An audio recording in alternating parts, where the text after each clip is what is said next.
Todos oyentes, participantes y miradores de Ladino 21.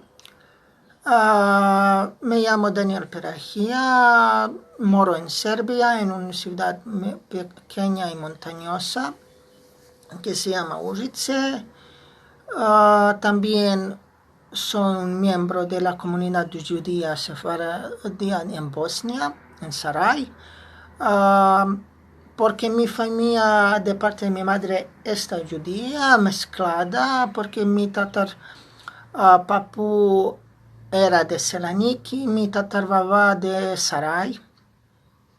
Y en 1900 mi bisvava vino con sus 3 hijos en Užice después de la muerte de su marido y se quedó aquí hasta hoy en día. Originalmente la familia proviene de Selanik y de Sarajevo. ¿Qué puedo decir más? Empecé la ayuda española de mi chiquez,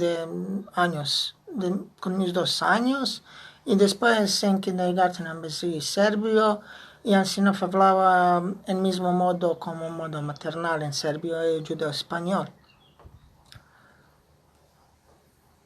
Así esto es todo para ahora y nos vemos presto en un otro video. Chao, chao.